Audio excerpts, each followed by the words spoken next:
Talk to us about why you got involved in a film. Why did you think a film would be helpful in terms of this issue? Because obviously your book, The End of the Line, is largely what the film is based on.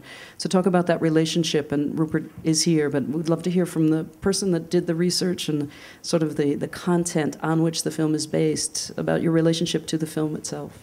Well, I think there are two things. One, in an entirely selfish way, I felt that I had changed the narrative, and I wanted to see it done by people who could make films as beautiful as Rupert can, because I knew that it was an immensely visual story.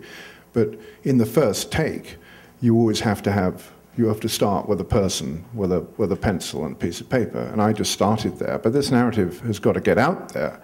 And the second reason I did it was because, you know, they still serve bluefin tuna at Nobu, and Nobu is owned by Robert De Niro, and this is a film festival, and that he should be ashamed.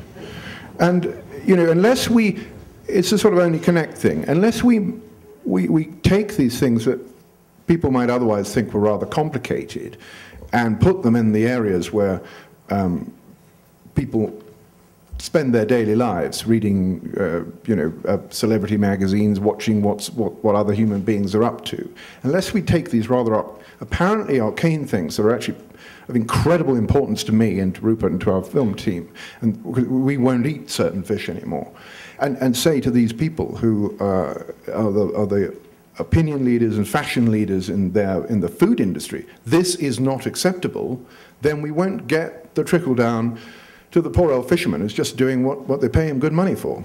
I wonder if you could talk about how storytelling, because you have a media fund, you believe that storytelling, and particularly film, can have an effect in terms of changing people's values. Can you talk about that a little bit? I mean, honor killings is a specific example, but clearly you think this is going to be very useful to shift a whole set of values.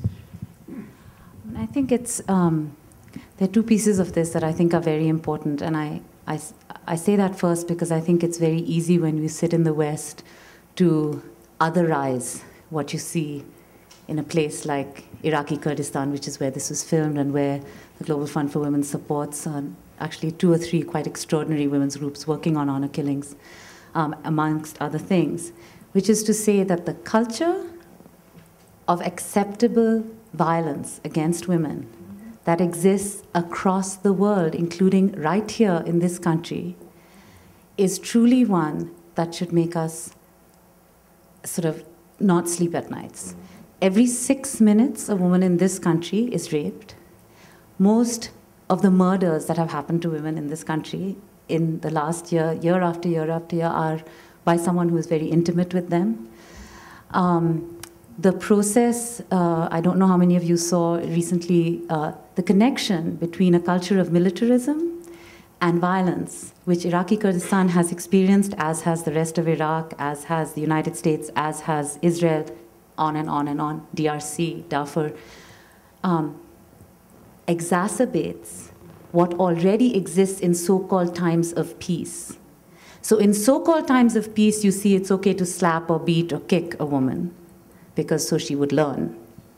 And I think the transition that happens in times of exacerbated military conflict is that then there are additional reasons in which that abuse is made possible.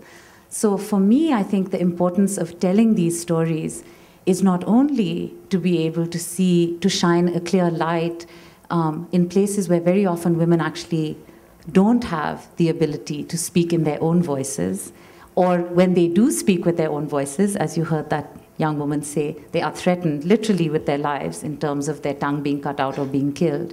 But also to realize that in the telling of that story, our failure to recognize that that story also speaks to our own stories and our own experience, I think that's the biggest challenge of filmmakers like yourselves.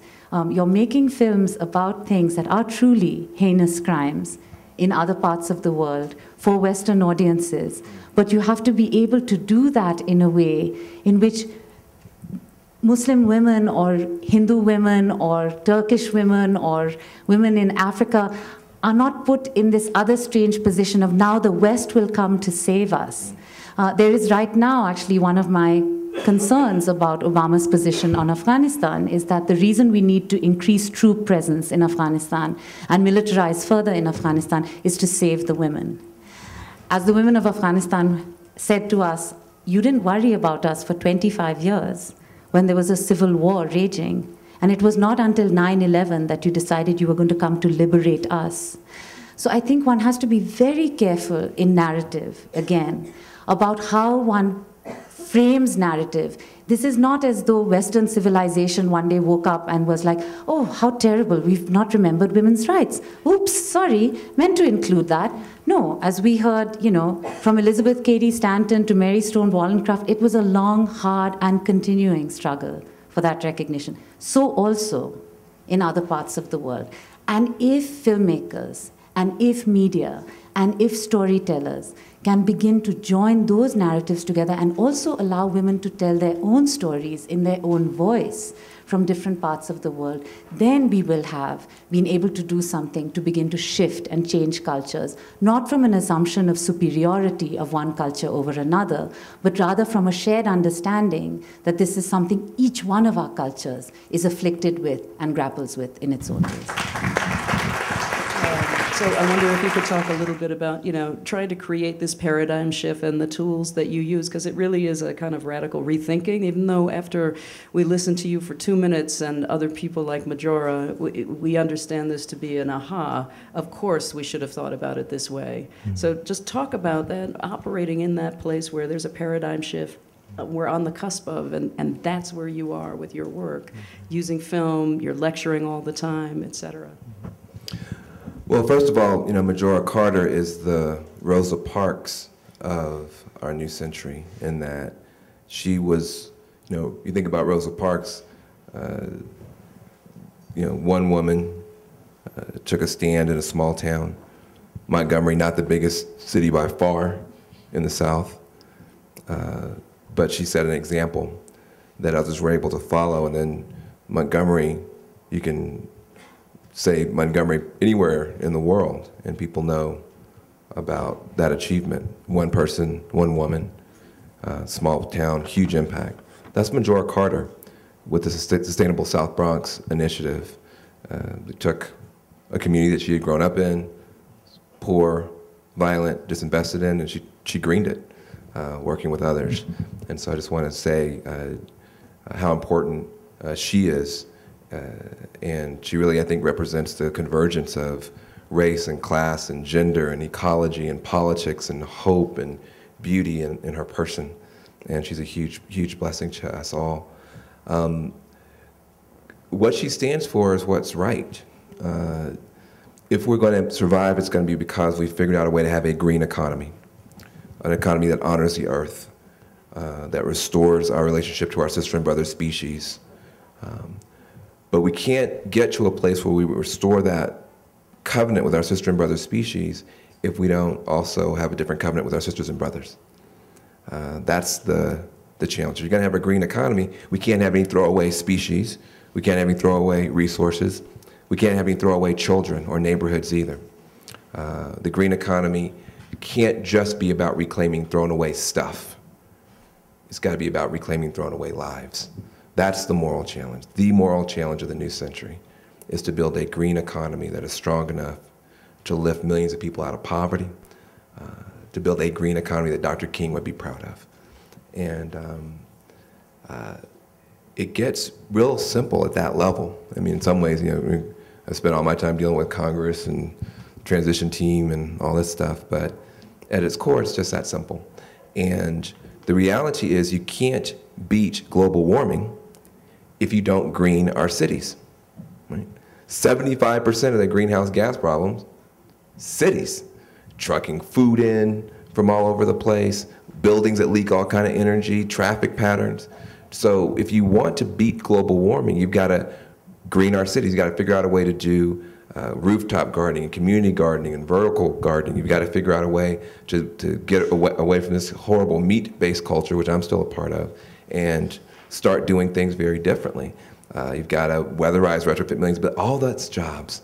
All that's entrepreneurial opportunities. It's all careers, pathways out of poverty. So the old way of thinking about the green economy was, well, first people thought about it as just basically you either were for the environment or you're for the economy. And so if you're gonna, to save the environment, you gotta trash the economy. To save the economy, you gotta trash the environment. People started moving, well, maybe that's not so much. So then you had this green economy that was this alternative economy, like this kind of an eco-niche economy. So if you were willing, because you're a good person and you had some extra money, to pay a green premium, pay a little bit more money, don't buy a car, buy a hybrid, pay a little bit more money. Don't go to the grocery store, go to Whole Food, right? Pay a lot more money.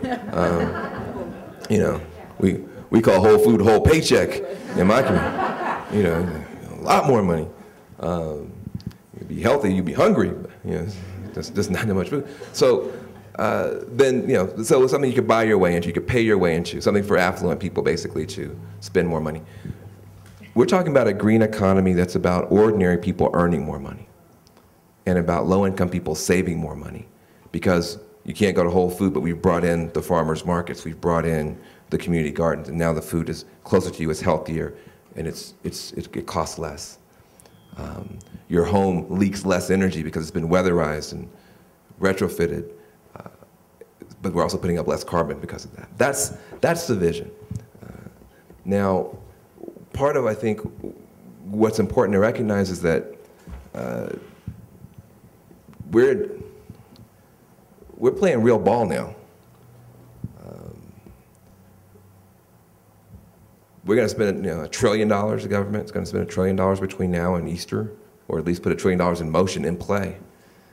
And a chunk of that's, quote unquote, for green stuff. And then a big chunk of it's for stuff that ain't green at all. And that's where we are. Green for All, the organization I'm a part of, we're excited about $500 million for green job training. A bunch of this stuff's going to get funded for the first time. But we're also going to do, and I have to say this, because again, now we're in governance. We're a part of the governing coalition. We're also going to do shovel-ready economic stimulus. Now, if you understand what shovel-ready economic stimulus means, you should groan and cry, because what it means is sprawl-ready. It means throwing a bunch of money at governors so they can build highways to nowhere to put people to work, actually, making it worse, feeding what we're fighting with. So there's still a conflict, even within the transition team. There was a conflict, even within, even as we're all sort of moving forward, there's a conflict. And I think that with education, with powerful film, we can make wiser choices. The old think is still there. So we're splitting the difference now. We're going to have a green recovery, and we're going to basically undo it all with, sprawl. We could build gray highways to nowhere, or we could build green pathways to the future with this $1 trillion. And I desperately encourage people to do Obama the favor of holding him to high standards. And I say, I don't want to say hold him accountable, and I'll tell you why. And I'll be quiet. On the left, when we say hold someone accountable, we forget to hold them and keep them accountable. So when we say hold someone accountable, you hear that, we mean kick them accountable, punch them accountable, cuss them out accountable, blog them accountable, That's not what I'm suggesting. But this man is the only living human who will be a household name 300 years from now. If there is human civilization in 300 years, his name will still be known. He's on a hero's journey. Let's not just be, oh, he was the first black guy. No. Let him be that young prince who actually helped to solve these problems. And we can only get him there if we're honest with him about what the true problems are. And then we're clear that the resources to get us there are in the hands of ordinary people. And I'm wondering, my question to you, Denis, is after that sort of remarkable story, is that vision that you initially had, how do you, after all of this experience, has it changed substantially? Have the tactics of change that you first envisioned changed now in a new century after the decades that you've seen in this work happen?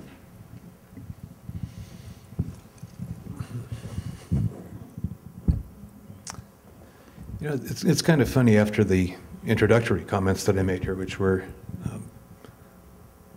relentlessly bleak.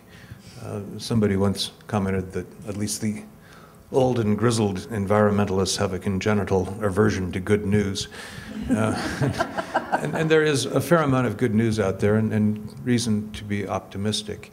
That section from the film dealt with perhaps when I was the most optimistic that I've ever been, and it sort of related a bit to Van's comments that you have to be pounded down hard and then find the release valve, and then suddenly you're wrapped up in exuberance.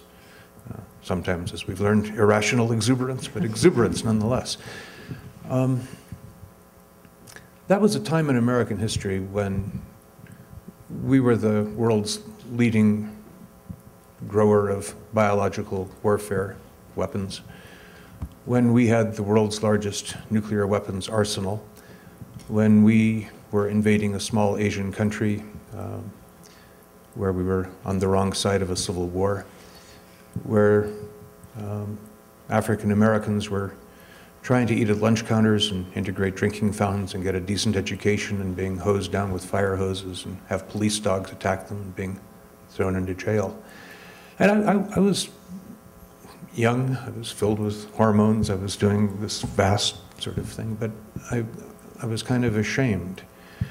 And looking for some kind of meaning, I read all of the great philosophers, the Marx and Engels and Adam Smith, and the newer thinkers, the Frantz Fanons and the Herbert Marcuses, and went around the world to try and see what happened. I took the Trans-Siberian Railway across the Soviet Union and hitchhiked all the way through Eastern Europe to see what had happened to that dream.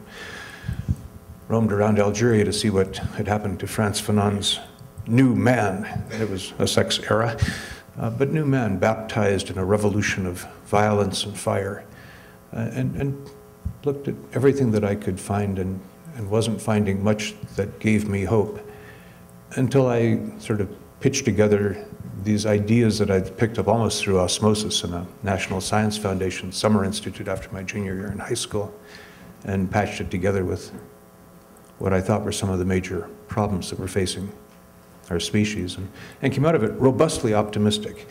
And that was then fed with a series of triumphs that were made within the civil rights movement, and fed also with some successes in shutting down the war, and with a true generational upwelling that drove an American president out of office. It was the kids in New Hampshire that got rid of Lyndon Johnson.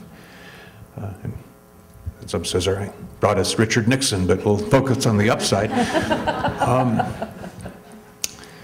And I think there's a value to some of these lengthier narratives in that old Mark Twain line, history doesn't repeat itself, but it rhymes.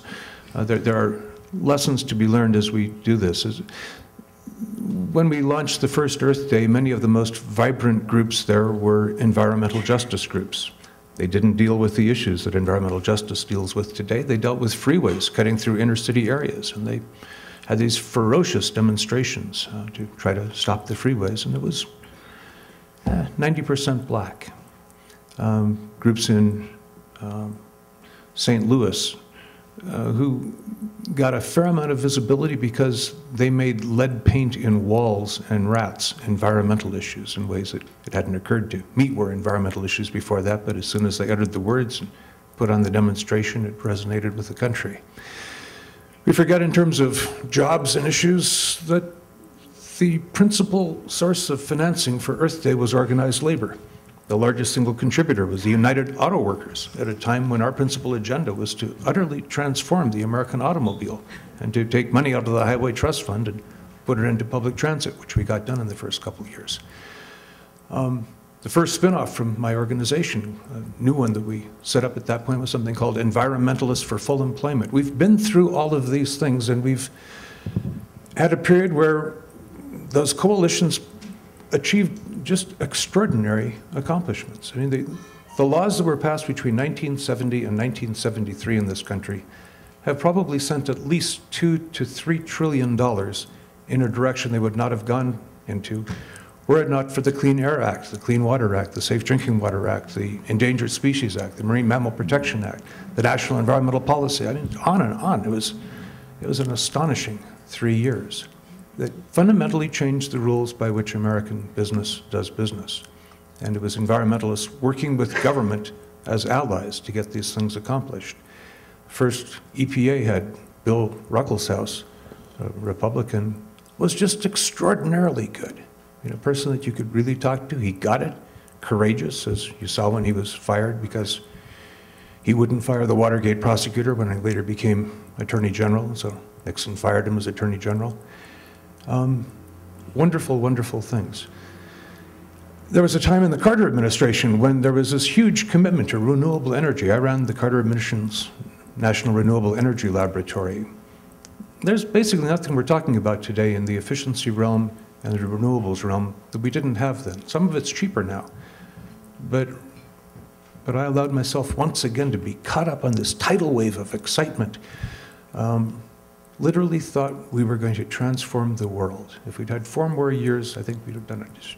Some of you who are slightly grayer will remember we had a goal and a strategy to get 20% of America's energy from renewables by the year 2000. And it was a good strategy, and none of it got implemented. It wasn't until last year that the budget of the National Renewable Energy Laboratory in constant dollars again equaled the amount that it was in 1980, my last year at the Institute. We just threw away 30 years. I allowed myself to get really excited when Al Gore and Bill Clinton were on their bus going around the country, and it was just magical. And they were dividing it up. It was youthful, it was enthusiastic. Clinton was going to take care of domestic policy and work for social justice and health care for all, and Gore was going to take science and the environment and foreign relations, and it all just kind of collapsed. In terms of global warming, although the Kyoto Protocols would not have been achieved without American involvement at that stage. If you look at the amount of carbon dioxide emitted during Bill Clinton's first year in office and the amount emitted in the United States in his last year in office, and the growth during that time, despite the fact that we were, excuse me, I'm drying out here, which may be telling me something, so I will wrap soon, but when you look at that difference, despite the fact that we were exporting a lot of our heaviest industry to other parts of the world in this rush to globalization, much of it, I mean, you talk about all the carbon dioxide emitted by China, so much of that, arguably about half of all of it is for goods that are being exported to other parts of the world, principally us. So that's CO2 that we would have been emitting otherwise. It should be attributed to us rather than to them. Despite all of that, if you look at the difference between the amount in 1992 and the amount in 2000, that growth is more than the total CO2 emitted by Great Britain that same year. You know, so hope after hope after hope, wild enthusiasm, and then just very deep disappointment. And so I come to this stage with the same kind of enthusiasm, the same extraordinary hope. We've got now a person who's overcome amazing things to get into office, and I worked really hard to help get him there, the most I've ever contributed to a national presidential candidate. I represented him in my local caucus, and my wife represented Hillary Clinton. And the next day, we climbed into my daughter's Prius to drive it across the country in the middle of February, which, I mean, that's a pretty big commitment. I had 2 really bad weeks with my wife after that. And he's there, and he's got this opportunity, but I think what Van said is right. You can't do a lot of things as president. We've got a Democratic Congress. That doesn't mean too much. A lot of those Democrats come from coal states. A lot of them come from people not going to be working on green jobs. A lot of them are extremely conservative. And most of the new seats that we picked up are extremely conservatives because they beat Republicans in leaning Republican districts. He's only going to succeed if the people rise up to get him. And so the message, the obvious one to all of you, is that to the extent that you can help people feel empowered, convince them to make the changes in their own lives. That's the stuff you pick up from religion. You make these little sacraments, the small things. Men have to take off their hats when they enter a Catholic church. Women have to put on their hats when they enter a Catholic church. Not too important one way or the other, but it's a symbolic affirmation that you're doing things. We've got recycling, which is kind of our symbolic affirmation, and we've got all of these things you can do in the energy realm. If you can help convince people to do all of the things in their own life, shift their diets, only have one child, on and on and on, and then also get engaged in creating a bold, aggressive constituency for change, at which Obama will be the instrument that allows it to happen because we've made it impossible for Congress to resist, then he and we will have really transformed the world. And if we leave it to him, he's not going to get there. I remember this little anecdote about Franklin Delano Roosevelt where somebody came in to talk to him about one of the programs that he did. And he really did an amazing number of good programs that left legacies, and even green legacies, in the national parks and the national forests and the work of the WPA. Some of them are mixed, but if you're talking about really helping poor people, man, the Tennessee Valley Authority, the Bonneville Power Administration, just extraordinary impacts. And support for the arts. Just an extraordinary way to get money out into the economy is by supporting artists and, if you will, filmmakers, because by and large you don't spend a whole lot of it on really, really expensive, well, I guess the filmmakers' expensive tools, but a lot of it is just getting into your checkbook so that you can buy something and help stimulate that growth. After this person was talking with Roosevelt for a couple of hours, Roosevelt finally said, "You know, you've convinced me. I'm absolutely sure you're right. Now, go outside and make me do it." And that's a really profound statement. He wants to do this stuff, and we have to make him.